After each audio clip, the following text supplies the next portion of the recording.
This is the most Gemini-minded podcast in the world. It's just like, let's just go with it. Yeah, because astrology is real, you know. Well, I mean that completely seriously. I love astrology. Yeah. Like, What are you? I'm a Scorpio. Oh, that makes sense. Yeah. Everyone says that to everything, though. It's like you could say I'm a Sagittarius, and I'd probably go, "Oh yeah, that makes sense." I'm on the pattern. I love the pattern. Oh my god, I'm on that too. Yeah. Someone got me onto that. Yeah, I'm obsessed with this shit. I Yeah, love this we went on to it to check our compatibility. But what's the Gemini traits? Like, quick summary. It's like an air sign, so like flighty. So you're an airhead. Not airhead, more like very Yeah. taken with a lot of things. Okay. Like it needs to be intellectually stimulated constantly, very creative, flitting this way and that, you know, like a little dragonfly. Yeah. I'm looking at a picture of a dragonfly, so that's why I said that across the road. Oh yeah. Yeah.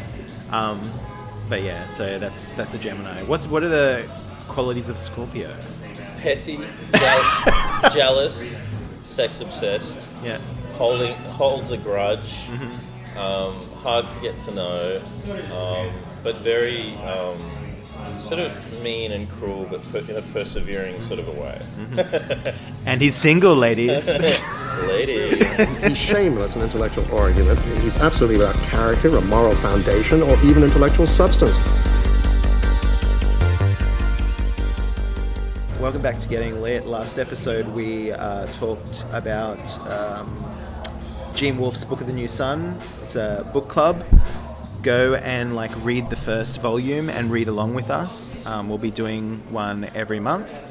But tonight I'm out at a pub with a good friend, Tobias McCorkle, who is a Melbourne writer and the author of Everything in Its Right Place, a novel. And we're here to talk about Rod Jones's Julia Paradise tonight. Welcome, Tobias. Thanks for having me, man. We are in... What pub are we in? The Pinnacle, Fitzroy Pinnacle, is it called? Yeah, we're in Fitzroy at the Pinnacle, which is built on a little corner. Mm-hmm. And I thought we were going to get the little corner bit, but that's a stage now. And when I came in, they were finishing playing music. Oh, really? So I kind of got a bit of a shock when I came in. I thought, oh God, we're not going to be able to do this. But yeah, I mean, you've got to be in Fitzroy recording your podcast. Yeah. Right? I don't think I've ever recorded an episode in Fitzroy. I recorded an episode in North Melbourne with Paul, which was nice. We went to a Italian restaurant and then went to a few bars, and that was a fun field recording episode. And I don't think I've done... Oh no, I did do another one which was at the National Gallery of Victoria. That was cool. fun. Yeah. But yeah, I always love a field recording episode because I just love the atmosphere. The ambiance. The ambiance. It's like lots of people get ASMR from it, from all the atmospherics and things like that. you missed two great things. What? One was a band.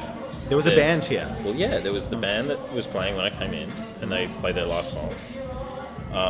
So we missed the band that would have completely washed us out. What kind of genre was it? Fitzroy. And then there was a crying baby. And Okay. so we've missed the crying baby as well. Oh no! So the crying baby was pretty cute. The crying was less cute and went on for a little bit too long. Well, my guests that I had on last episode are fathers, and their podcasts always have their kids yelling in the background, and it's amazing. It's That's great. great. I love it. Yeah. And anyone who doesn't love it is just a monster. hateful person. And this is going to be such a great intro given the topic, the subject of what's to come. Yes, well, let's talk about that later. But yeah, so you have published a novel, and you published a novel during the pandemic. So what was that like? Horrible. Do you not want to talk about it? I mean, no. Just say a few things. I'll say a couple of things. It was awful. I got totally shafted. It it was one of the worst experiences I've ever had publishing my novel. My father came out of the woodwork after a 14-year, no communicado, to suggest that I was a hateful individual for having dared to publish a novel, which he saw himself represented in, apparently. It was shit. It was fucking awful, and I ended up living with my mother and having a nervous breakdown. So please go and read my book. But you have managed to write like many more books beyond that, haven't you, so far? I have, yeah. So that's far good. It's like it's good that you kept going after that trying experience. Yeah. To put it lightly. Yeah, I'm on the comeback, baby. Yeah. And other works are in progress. We'll see how they go. What would you say is like your? I'm doing like Barbara Walters, like interviewing you, even though I like know you. So, cool. But like, what would you say is your?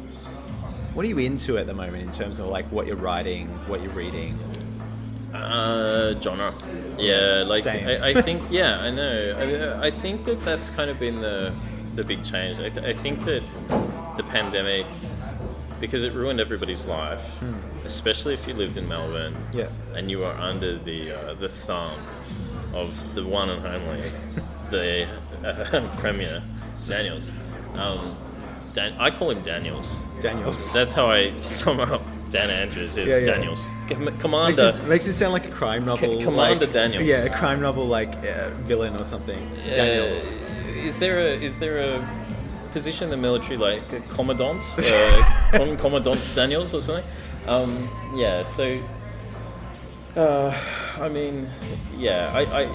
It was just such a fucking depressing experience. The number one lockdown city in the world, it was awful. And I've had too much realism. Life has been too real, I think, for me to handle with so many various, revelations regarding my brain in recent years. And I don't want to deal with real things. Or rather, I should say, I prefer to deal with real things in a more interesting, entertaining, lighter way. Perhaps that's the better way of putting it. So I've been really into genre, and I've read shitloads of noir and crime and detective novels, and I really would recommend. I've been reading Raven Chandler, of course, but do you know Jonathan Ames, who wrote Bored to Death? The TV show on HBO, and I do know the name. Yeah, he used to write personal essays, and he also wrote a novella, a noir novella about a guy who just goes around with a hammer and gets girls back who have been abducted, and it's like 110 pages, but it was made into a movie with Joaquin Phoenix in it. Oh wow. The name of which escapes me right now. But maybe you can put that in the little write-up. But Jonathan Ames, had released, I think last year, or the last couple of years, two noir detective stories, novels, about 230 pages each. And they were fucking great. I really recommend those. And the little imprint that's been publishing them, might be Pushkin or something like this. They have got this... I wish I'd written this down because I didn't know you were going to ask me that question. They've done a really good range of these kind of little noir psychological things from everywhere. There's one by this French woman, and there's sort of slim novels that are so they've been taking up my time. I've been enjoying those, and even I've been reading Ian Fleming's James Bond. I'm currently reading Live and Let Die, which is it was made into the blaxploitation movie with Roger Moore. So it's a little dated. Might I say it's a little dated, but there's something about Bond, and there's something about Fleming, and there's something about those books that I enjoy. So genre, and working on some genre stuff. Yeah. So working on something that sort of a speculative fiction thriller,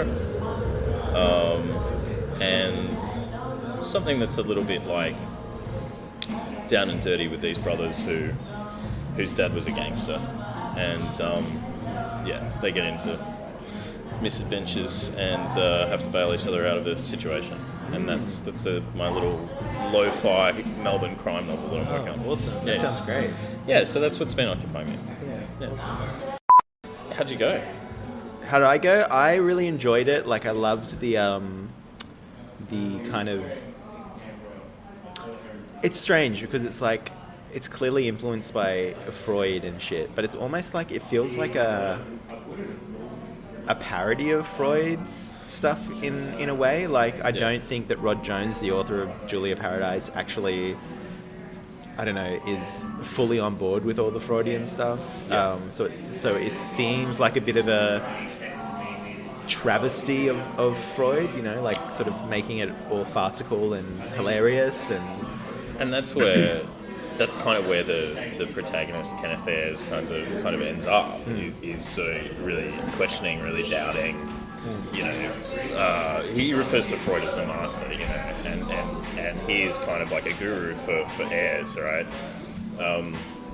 But yeah, it's kind of an unpicking of all that stuff, and there's this sort of sleight of hand going on throughout the book that's, I mean, obviously culminates in a big kind of a twist, and you get to a point where you kind of, you know, have to reevaluate everything in the book, and that's always fun.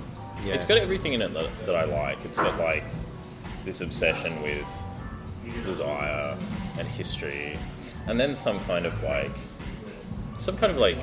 psychological, almost not academic, but some sort of like critical underpinning.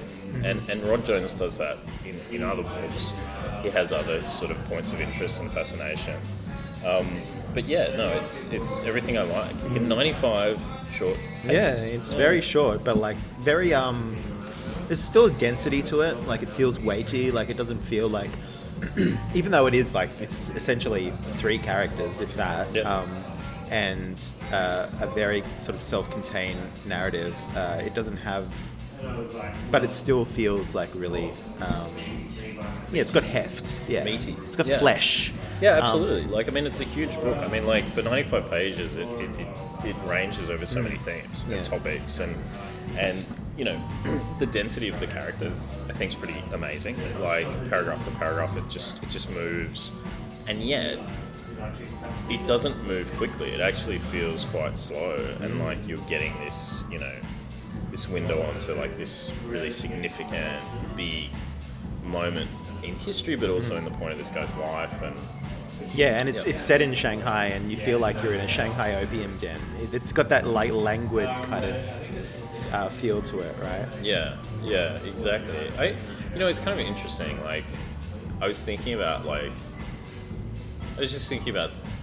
what Jones is able to do in a paragraph, and what makes this a good piece of literature. And I don't know. It seems to me that he's able to convey so much and move the story along so far in the space of a paragraph. And I was thinking about other writers that I think do that really well. Short story writers like, do you know Mavis Gallant? She's a Canadian. Have you ever heard of William Maxwell? Yes. Maxwell was the fiction editor at the New Yorker for a long time. And Maxwell, actually, I think, you know, really helped Gallant's career along. He published her a number of times, and both of them, like, in a paragraph, they cover what, like, some people do in an entire short story. And I was just thinking, about that in relation to this book, but I was also thinking about something in relation to this book, which is about, you know, the role of the editor. I have heard, and I'm going to bring some, like, gossip onto the podcast. All right, do it. I love gossip. Well, so nobody really knows who Rod Jones is. And I don't know, do you want to go into some backstory about him? Like, yeah, please do, because this is the thing is that you are, very lucky in that you are one of the guests who has been able to bring a book to me rather than have a book imposed upon you. Yeah, okay. So you are in a select group.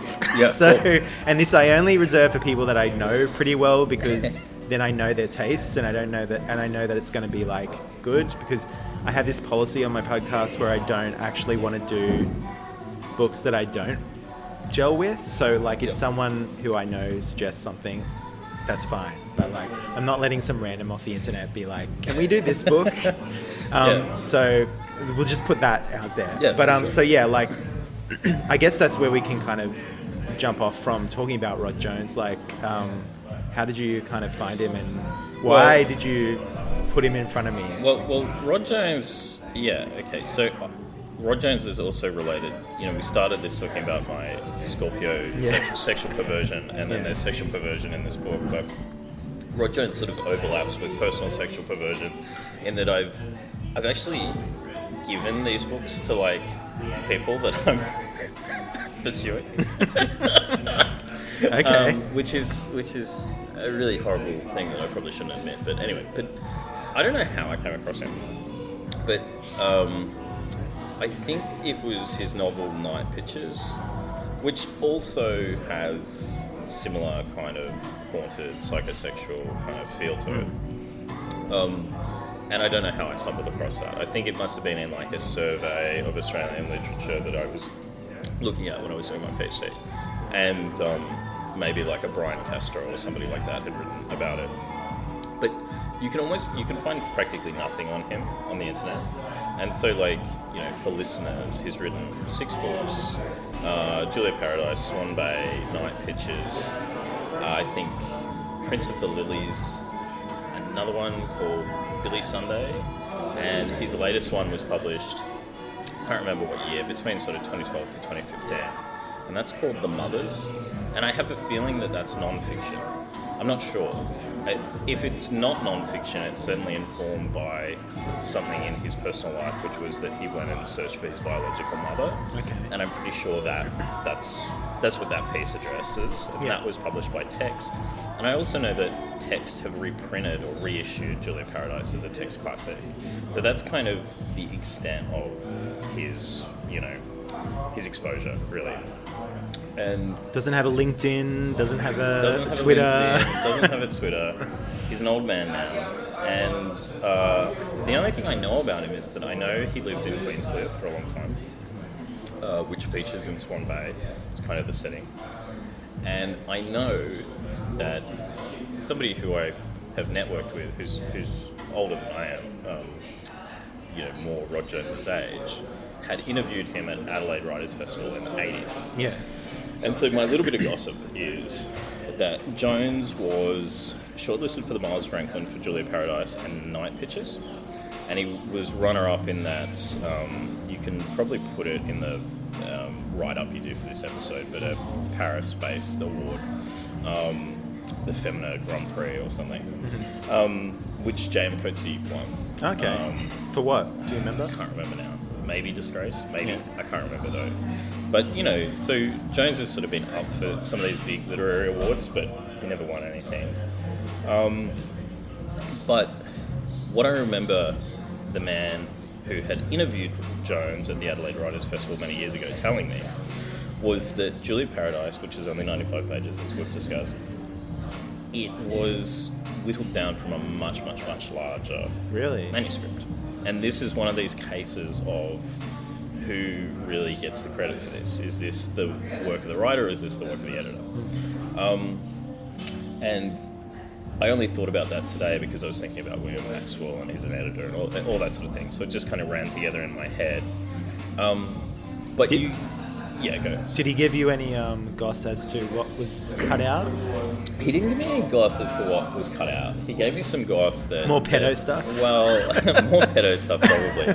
But he gave me some goss that, you know, the take on Rod Jones at that point in his career was that he was quite difficult, and that he was really supremely arrogant and a difficult person to interview, which I don't have a problem with. I think that's great. But, yeah... I want more people to be irascible, you know. Like, I did an episode a few episodes ago on Harlan Ellison. Yeah. Who was a cunt. Like, and like, why can't everyone's sort of like being like faux nice all the time for career reasons and stuff? And I just want, where are the assholes at? That's what I want. Well, this is sort of like, if you want to point at the decline in culture. I think it's a decline in tolerating assholes, as well. Like, it goes hand in hand. Like, I remember being at a keynote address at something awful, like the Emerging Writers Festival or something.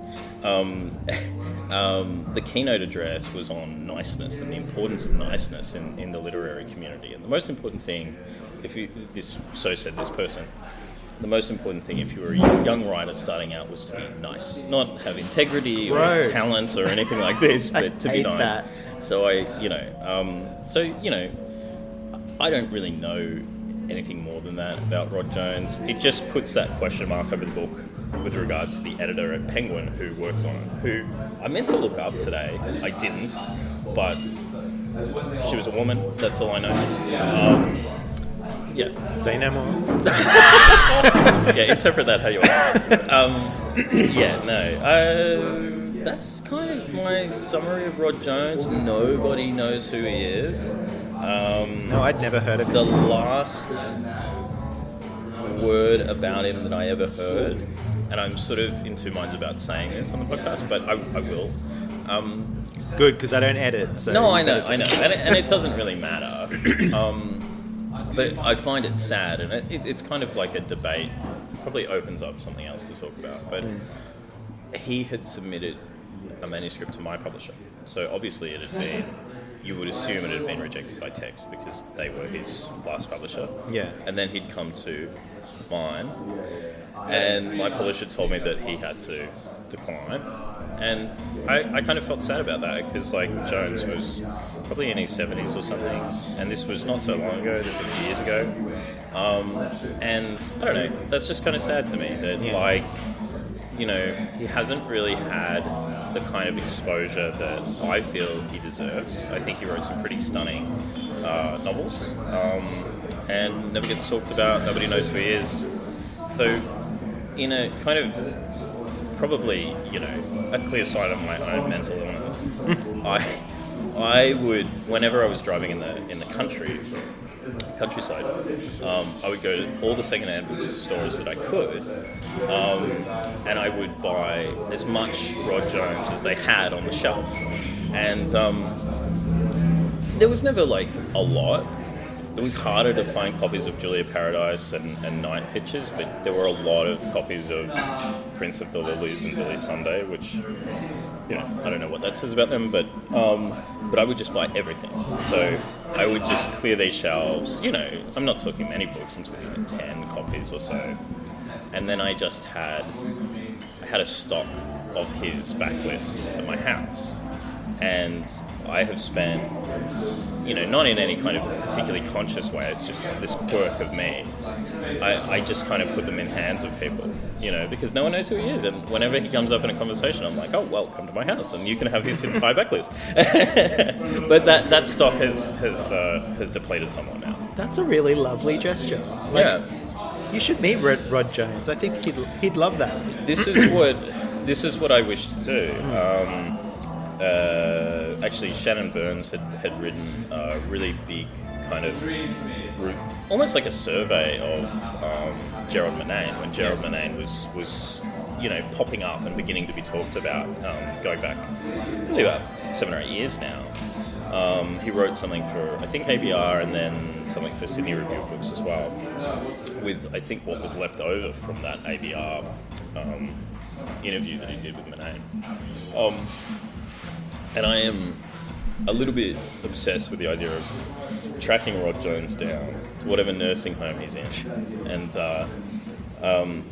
just trying to get something on record, some sort of reflection on his oral work. History of his career. Yeah, I'd just like to get him on tape, talking about it and talking about what he has to say about, his career. I think the other thing that's interesting about him, and you might have a take on this, is that he seems to me, and I know you've only read the one book, but he seems to me a little bit caught out as a writer, where he's like, being born into Australia and becoming a literary writer is kind of like the worst thing you can do. Yeah. It's a disease. Yeah. But he also has, and this is kind of like a kind of like a crass word to use perhaps, but like a European sensibility. Like he is not writing these particularly Australian things, although Australia is there. Yeah.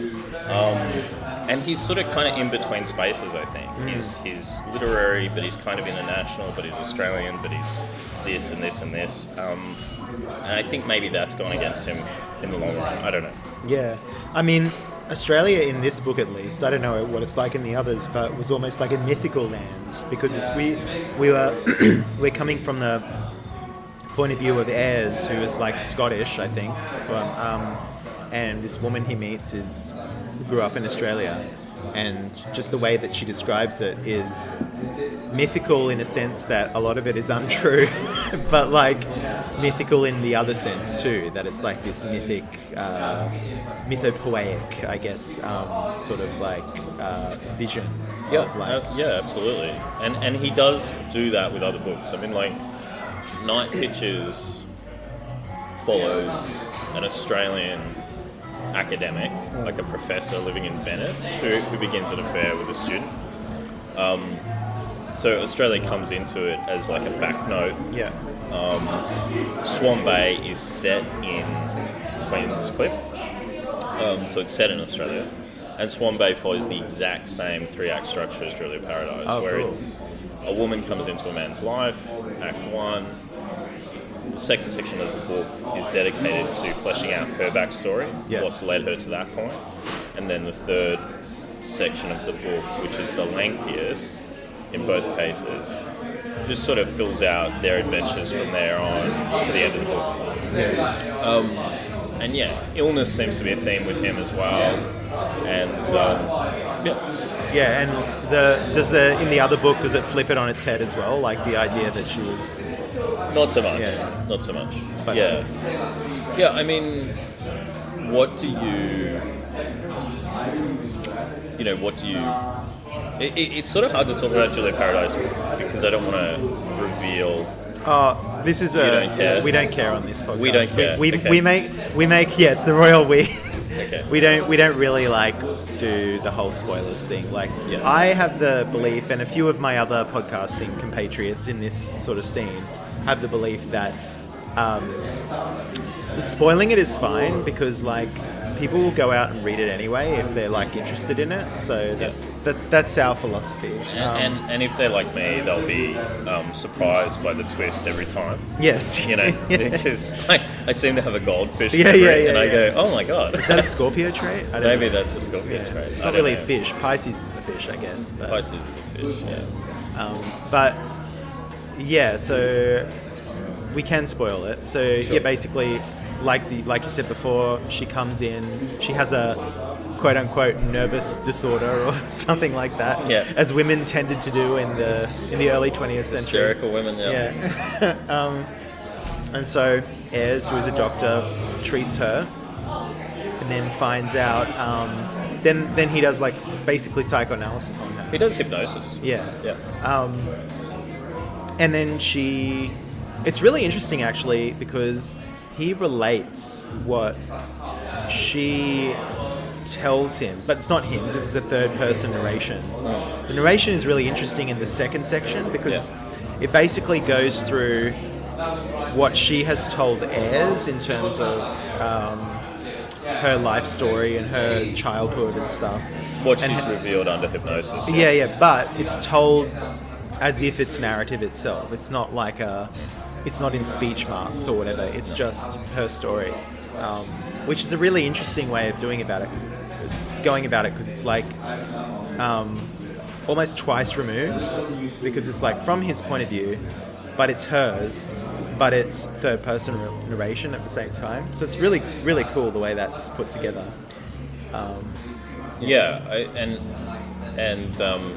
A similar thing happens in Swan Bay where I think that it's actually from the first person perspective. Okay. But obviously the second section is her backstory, that she's related to him, but he's narrating it, but it's already passed. So Jones really messes with narration. and it's almost like a point of style. It's like a trait, and it's actually really hard to pull that off effectively. Yeah. Like you would think that you would get stumped on that and go, wait a minute. But in the case of Julia Paradise, that manipulation or deceit, is probably another word. It just adds, it just compounds that. Well, it compounds the sense of the subconscious and the dream world that we're in, or maybe we're not in, and it creates that psychoanalytic space where the whole book feels, you described it as feeling like an opium den. It feels like in a haze, in a dream, all that sort of stuff. And it's pretty masterful at being able to pull that off. Yeah, I mean, yeah. And then he even continues that at the end when Ayres is sort of like just wandering around while all these historical events are happening and just sort of like ambling through life, like meandering. I actually, on the last episode, which I recorded today, David was talking about this book, which I need to read because it sounds really interesting. It was called, what was it called? Meander something explode, and it was like talking about different kind of structures for stories, and like how the traditional structure is like rising action, bust, like, and so like it's like very male coded sort of thing. So, but like one of the things she talks about is meandering. A story that just meanders, like a picaresque or something like that. And this feels like that, especially towards the end. And it even goes back to the idea of this being kind of hazy, like the opium. It's just sort of this haze that he lives in. Absolutely. And his name is Ayres too. Yeah, absolutely. There's all these kind of hints. Ayres is great, and what's really funny is that in the end, where he's left sort of meandering, having his kind of Forrest Gump moment, walking through key points of history, he's referred to as Ayres gets reduced to ES, to S. That's how the Chinese people pronounce his name. Which is how they pronounce or mispronounce his name, and that has this kind of he gets so reduced, because the other thing about Ayres is that he's really fat, he's really obese, right? And he's described as being 18 stone and kind of never sure that the weight of the lift will work properly and take him up to his quarters above the hotel where he lives and works. He's always out of breath, and he's always got the handkerchief that he's wiping his brow down with and all that sort of stuff. And it's thrown throughout the book. It's not dwelt on, but there's something about consumption and compulsion and all that sort of stuff, which he physically starts to get stripped away of all that at the end, where he starts to lose the weight, and he stops smoking the honeydew tobacco and just has the cheap Chinese stuff, and he's kind of he's not emaciated or anything by the end, but he's reduced. He's the trauma of having met Julia Paradise has kind of left him gaunt. It's left him gaunt. It's left him. It's like he's left in a state of doubt. He's just in this state of ponderance, which is interesting. It's like another thing. It's just another thing that I like about it. And I like those descriptions of his physique, and I like.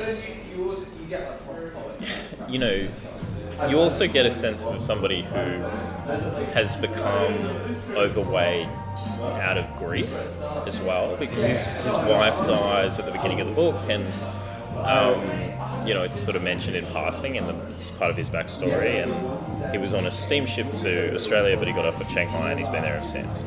And he's just kind of lost. But then your sympathy for him is challenged. Yes, challenged, I would say, because he's raping children. I can't laugh about this, but I mean, like, the way that it's mentioned in the first section is that he's just like I'm pretty sure it's just like, oh, he goes to see girls. He frequents prostitutes. Yeah, and he's like, oh, right, girls. Like, Girls, but yeah. no, he means girls. He means children. Yeah, and it's sort of like, I don't know what you make of the overall portrait that's portrayed of him, as well as of all the sexual proclivities that are gone into in the book, and whether it's Julia, because basically how the novel works is that Julia, under hypnosis during psychoanalysis, we assume she's feeding him her past trauma and all the things that happened to her in Australia, which goes into great detail about an abusive father and this incestuous relationship and blah, blah, blah. But then, how true is that? That gets totally stripped away and the carpet gets pulled out from under our feet, and we're left with, oh, she's just made all this up. But then you start trying to place where she's got the inspiration from the story in her real life to feed to him. And this description that she gives of this incestuous pedophilic relationship between her and her father is really a manipulation of Ayres' own sexual proclivities. Because and this is where I get confused, right? Because the book does just leave you with all these questions. Yeah. She's trying to bait him into something? I feel like she is, yeah. Because I felt like that she got... she somehow got information about him through that other chick. Morgan? No. So there's a painter who is Mr. Morgan is the painter. Morgan? But there's another chick. Platz. Platz, the German woman. So the German woman is like the framework for the story is that Julia and her husband, Mr. Paradise, the Reverend Paradise, have come over from Australia to bring Christianity to China, and so they're missionaries, and they have a mission school where they're educating the kids. And within Julia's world, there is a woman whose first name I forget, but her last name is Platz, and she's like a German schoolmom type. And so she exists in that missionary space, and Ken Ayres, the doctor, he has a friend called Morgan who's a painter, and it's Morgan's house that he goes to sleep with the girl prostitutes. So,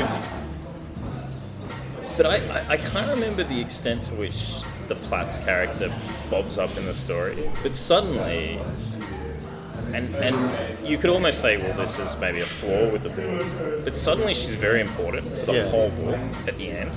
Because she's a commie. She's a commie. Yeah. She's a red under the bed. And it's just, and this is just at the moment as well in China when Chiang Kai-shek is like killing all the commies. So, and so she ends up fleeing to, where is it, Germany? I can't remember. She goes back to Germany with the German woman, with Platz, and was the German, was it implied that they were lesbians? Yes. Yeah, because it's revealed that Platz is the person who has the skin disease that Julia attributes to her father. And it's Platz. Platz is her father. Yeah, because the German, her father was German. And the German spidery handwriting is referred to and all sorts of things, right? So it's like, it really, it's like a puzzle. It's like an unfinished puzzle. And in fact, actually, Jones's description from Ayres' point of view at the end, right towards the end, like the last couple of pages, he refers to Julia Paradise as being a very colourful puzzle whose pieces had been distributed across the floor of his mind, and he was trying to put those back together and make sense of her. And the book works like that.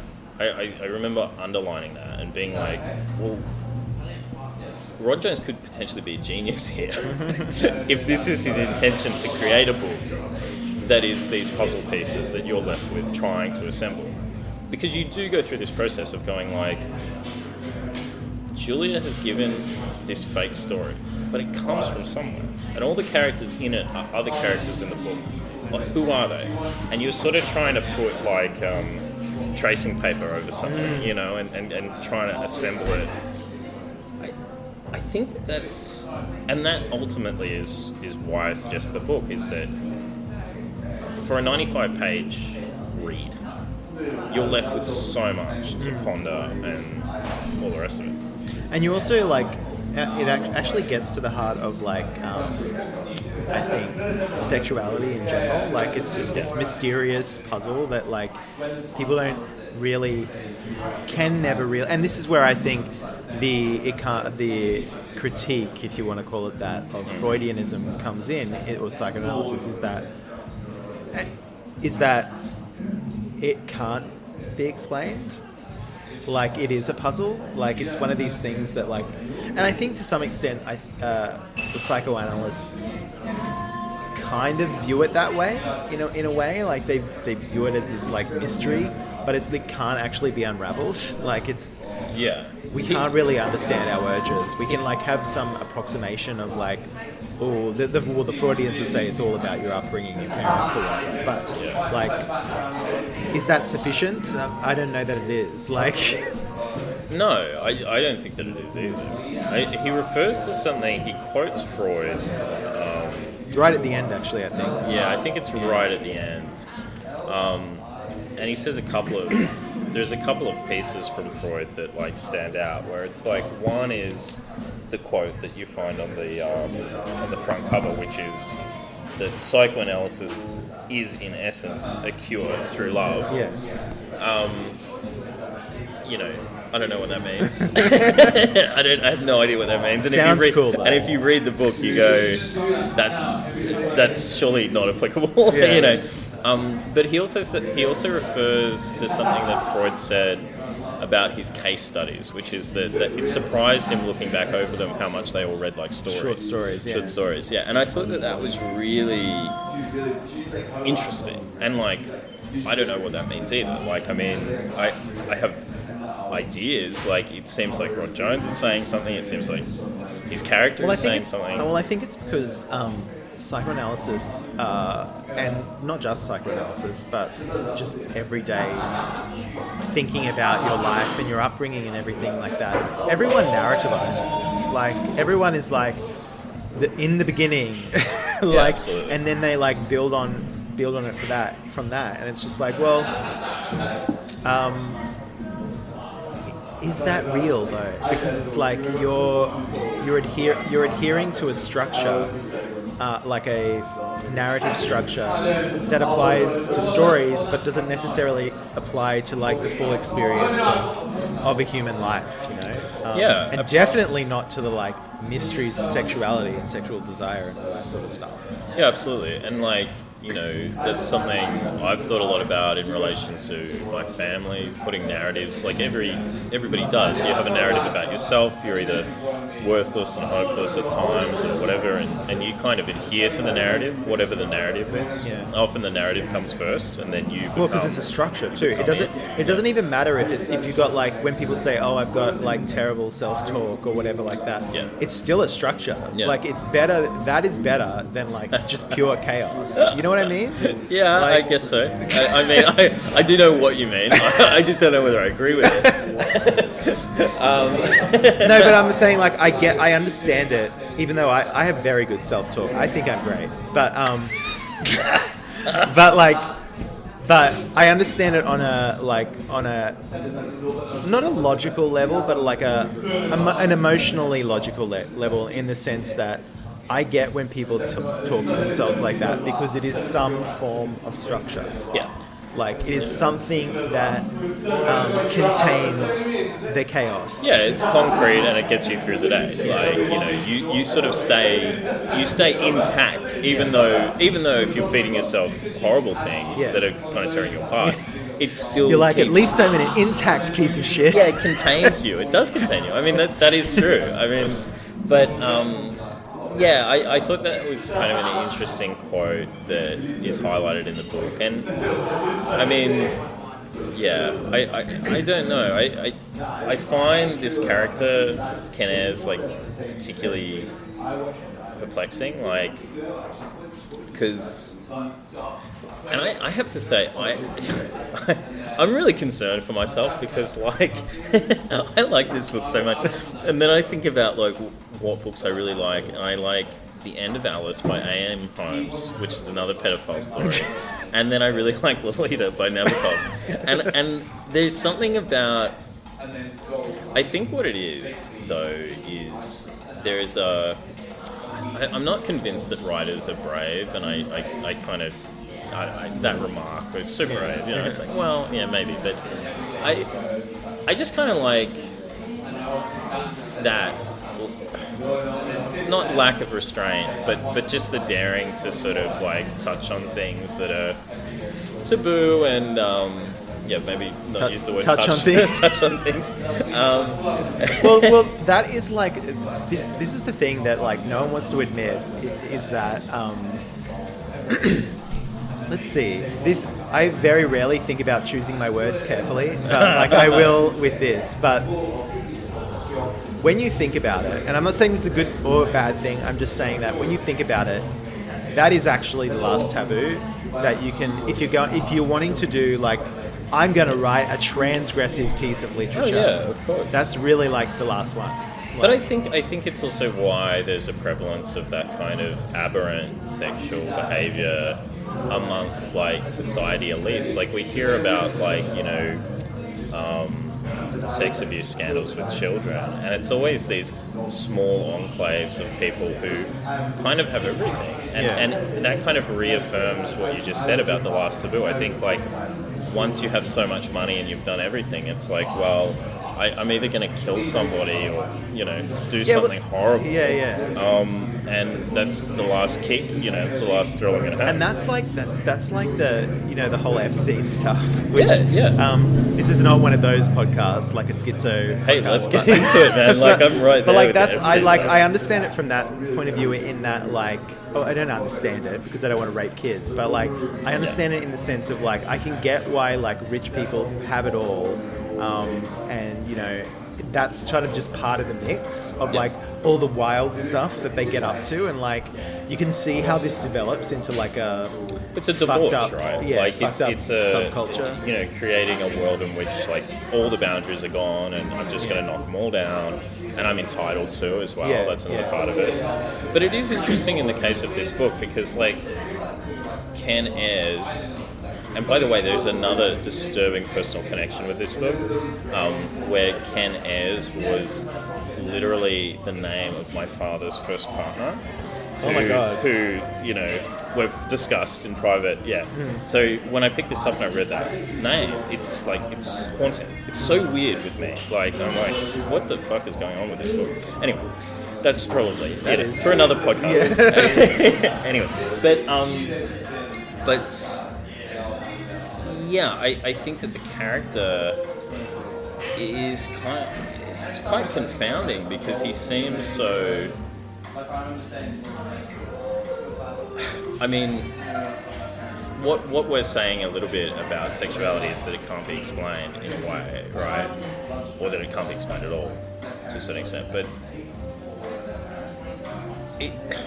it's like there's an invitation in this book on some level to understand Ken Ayres, and I think that that's what's compelling artistically, and I think that that's what I find compelling about those other books that I mentioned, Lolita and The End of Alice, is that it makes you complicit in everything that's in the book because you're in the book when you're reading it, and I find that really arresting. And it's really kind of that engages me with stuff. Yeah.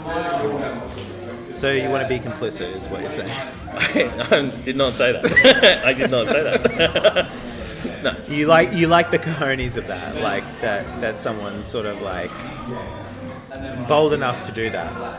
When most, particularly Australian, but not just Australian literature, is like not challenging at all. No. Like, where this is pretty challenging, and it's only really short. But that's, again, like talking about how compact it is and how, you know, you really have to be on your toes reading it. Which is kind of why I was talking about paragraph, the amount that can get across in a paragraph. You know, you really have to be on your toes. You almost have to defend yourself against the book in a way. It kind of wants to get into your head. It wants to get into your subconscious. And I think that, having the balls to just do that, to be so invasive. And really, that, I think, is what happens when you address taboo subject matter. Not in a willy-nilly, I'm just going to put, like, the worst... I'm just going to put the worst, nastiest shit on the page and fuck you and whatever. Like, no, that's stupid. But when you, in a sophisticated, well-thought-out way, approach this kind of material, you can really affect the reader. You can really push the reader. I actually think that it is more taboo to do it in a really stupid way. Have you ever read Alyssa Nutting's Tampa? No. So this is about, and it's sort of like she loosely based it on a true story, but it was about a woman teacher who used to basically like have sex with her students. Right. And it's actually, honestly, like it's so good, and it is taboo, but it's kind of funny at the same time. It's this really, and this actually makes it even more uncomfortable because it's like the author is making this situation, which is like a woman essentially statutorily raping a boy. Yeah. Kind of hilarious. Like, but also fucked up at the same time. Right. And there's like a scene early on. I really have to do this book actually because it's hilarious. But like, there's a scene early on where like she dismisses the class, and then she's like, she's so horny because there were so many like young boys in her class that she like ends up like rubbing herself against like the edge of a table, like the point of a table is like, and it's just like, and I think that's the opening chapter, and I'm like, I'm so on board. This is hilarious. The timing of this podcast, I'm starting a new job in like a week. Like, this is so dumb that I chose. Well, you'll already be, like, it won't come out for a couple of weeks, so it should be fine. You'll already have signed the contract. I'll already be there. But you know what I mean? Like, I almost feel like, this is a really sophisticated, like, you know, intellectual exploration of that sort of stuff. But I love Alyssa Nutting's like approach, which is just to be completely fucking retarded with it. I see what you mean, and I'm inclined to agree with that. I think there's a point at which you're sort of you're kind of isolating people too much with that. But So tell me more about Alyssa Nutting. Like, what's her... I don't know anything about her other than that book, actually. Right, and she's often grouped in with sort of latter day transgressive fiction. Kathy Acker and stuff. No, more like later, because I think Tampa was 2013. Interesting, yeah. So and she's usually, whenever you like, if you just Google transgressive literature recent, it'll have Alyssa Nutting. It'll usually have Catherine Dunn's Geek Love. Okay. There's another one, I forget what it's called, but it's another one with love in it. I forget what it's called. But yeah, you'll usually get those three in there as the examples of the recent transgressive fiction. Do you like, I just thought of him, oh man, Gareth, somebody or other, he's like, he did, oh man. Okay, I'm gonna have to look that up. Gareth. He's Gareth Ennis? Maybe. Gay author. Gary Indiana. No, I like Gary Indiana, but look, I don't know what I'm talking about right now. I have something on my shelf at home, and I'm like, I think Matt would like that. Okay. Yeah. Anyway. Yeah. Yeah, I don't know. The more I think about it, the more I'm like, the way to be more subversive is actually to go through, like, do it through less literary means, to like just do like a pulpy sensationalist story. That's what I think anyway. I think you can be more subversive that way. I'm totally like populist pilled on this. Well, you like Samuel Delaney, right? Like, fuck yeah. Yeah. Hog is awesome. You know, another pedophile book that I really enjoy. I'm probably gonna get arrested or something if somebody ever hears this. I don't know. We're talking about art, people. We're not talking about life. Yeah. But I don't know, like, you know, it seems like Jones is.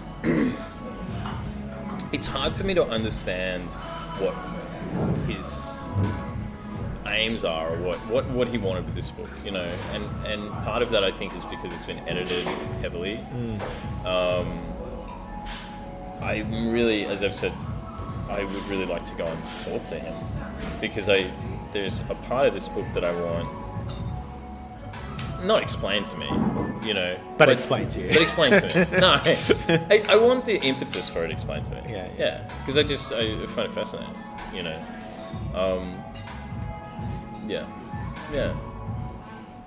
All right. Any more to say? Where are we at? I feel like that's been quite short, though. Yeah, but we haven't. I was gonna actually get you. We'll talk about your own stuff, and then I'll just put it at the front. Okay. After. All right. I don't think I have much more to say about it. I wrote notes. Oh, well, the other thing that I was going to say was it actually put me in mind of Rod Jones's oeuvre, like overall, kind of puts me in mind of Christos Tsiolkas when he's writing Dead Europe. Okay. And it kind of, there's an Australian, when Australians approach, I mean, obviously this is set in Shanghai, not Europe, but these kind of, the China that's being described at this time it's an empire, you know, it's like at a big moment in history.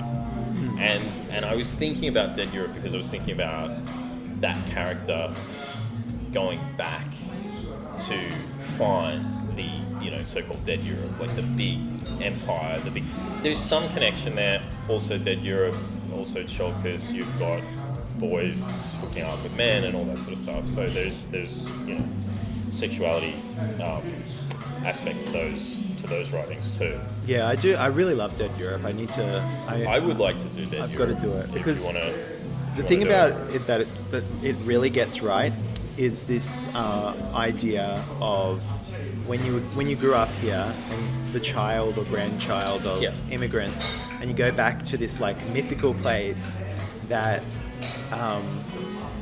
you will never be entirely like at home there, even though it's got this like weird status for you as like a immigrant child as home, like it is the motherland or whatever. But I remember going there for the first time and just being like, I loved it. I loved Italy. Like, I thought it was a beautiful country. I spent a lot of time in the countryside. It was beautiful. But these people are not like me because I grew up in Australia. So I am an Australian, like, first and foremost. Yeah. And whatever that means. Like, but, like, so... And it's all just, it's really, really minute things. Like, I'm sure I could easily live in Italy, but then it's just like, could I though? Because it's like the quality of life there, even though it's a first world country, completely different to Australia. Yeah. The food's really good, but most of the food is actually not that much better than Australia. And actually not better than Australia. We have really good food here, but anyway, that's a tangent. But like, the idea that that is the place, like your spiritual home, it's like, no, it's not. Like your home is where you grew up, like, and it's your family, and it's the place the space you grew up in that was made into a place through meaning, basically. Yeah, and Chalkis does that stuff really well. He does immigration really well, or the story of migration, as in this, you know, big historical undertaking that informs, you know, basically comes down into one person at a particular moment in time. It's sort of hard to get across, but he does that really well. Like, sort of genius at that. But I also think that something is happening similarly in this book about movement and the history of the world, and there's just sort of this backing thing that I can't quite put my finger on. Well, it's weird in this book, in Julia Paradise, that Australia looms as like the way in which Europe looms in a lot of Australian literature. Yes. Like, it's this like sort of just mythic thing over there. Yes. And she sort of, Julia sort of views it, even though like we're not sure how much of this is true, but we get the sense that Julia's view of it is that this is just a hazy childhood thing, and that's not really her life anymore. And so it's the same thing, that the same place that Europe holds in a lot of Australian writing, particularly a lot of early Australian writing, but also more modern stuff like Shopless. Yes, that's a perfect summation, and that's something that I really hope the conversation will get to, because, and that to me is what elevates Jones. And I'm not shitting on Australian authors, but I am. But it puts Jones, like a Chalkis, into and this is a terrible phrase, but like a world literature space, right? Yeah. That is, I don't know, it's literary. You can feel the weight of it, and the significance of it. And, you know, I'm not somebody who really hammers on literary, you know, like I like all sorts of things. But yeah, there is an elevation going on in this book that I think is important. And the last thing that I will say, because we were talking about, you know, where does Ken Ayre's sort of proclivities come from, it's really important to point out that he is absolutely smitten with Wendy in the J.M. Barrie stage play of Peter Pan. Yes. And so he finds himself in a country filled with Wendy's. I think he even says that at some point. And it again is, you know, you've got Peter Pan and the Lost Boys, you talk about Arrested Development and all that sort of stuff. So that floats into it as well. And again, with his size, his heft, because he's a big guy, there's something really interesting about putting a little boy now sort of in an island of this actual flesh, you know. And I think that is a really compelling contrast that Jones makes. Plus, you know, it's also, not to get too academic, but the whole intertextual thing and speaking to other bits of literature that inform. I think that there's something really interesting, like you could do a really good master's thesis on the link that is being made in Julia Paradise between Peter Pan and Freud. Like, Arrested Development, the child, the sexual development. There is something in there that I think could be said. And wasn't what's his name, J.M. Barrie? Yeah. Wasn't he a petter as well? I think that's right. Is it J.M. Barrie? I can't remember. I think it was. I think it's J.M. Barrie. I know it's J.M. Because he does name drop him, because he's like, they went to the same school or something in Edinburgh. Yeah. So there were three things he loved to talk about: the city of Edinburgh, where he had spent his childhood and attended university; Sigmund Freud, under whose aegis Ayres had studied for a year in Vienna, and to whom, with his beard, Ayres bore a vague resemblance. And finally, Ayres loved to talk about his countryman, J.M. Barrie, whose play Peter Pan Ayres had seen in its premiere season in 1904 as a lad of 11 up in London on a school holiday with his father, and in which he had promptly fallen in love with the actress who had played Wendy. Barrie, entirely by the way, was to become Chancellor of Edinburgh University in 1930. So that's one of the early paragraphs. But yeah, he sort of places him in relation to that text, and that's Yeah, it's interesting to me. Yeah. What's going on there? What's going on there? There's a lot going on. There's plenty going on. There's a lot going on for 95 pages. Yeah, so if you can get a copy of it. Yeah, well, Tobias has all the copies of it, so you'll have to just like message him and be like, how good looking at you, because I give these books out, this is one of my my proclivities. But yeah, I think that Text have reissued it as a Text classic. Oh, cool. So you should be able to get Julia Paradise by Rod Jones online, like pretty easily. Yeah, I hope. Awesome. Well, and if not, yeah, email me, send pictures. Send your audition video. Yeah. Your headshots, profile and front on. Yeah. Well, thanks for joining us tonight, Tobias. I'm using third-person pronouns again, like the royal. Thanks for joining us. Thanks for joining me tonight. Well, I like the us. I like the implied audience. Yeah. That's nice. Yeah. Oh, yeah, that is an implied audience, isn't it? I don't know. It feels different because I'm not on Zoom. I don't know. It's weird. Yeah. Sure. Yes, thank you. Thanks for having me, and thanks for letting me pick my own book. I feel very privileged. Yeah, you should. Yeah. No, I feel good.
Wanna get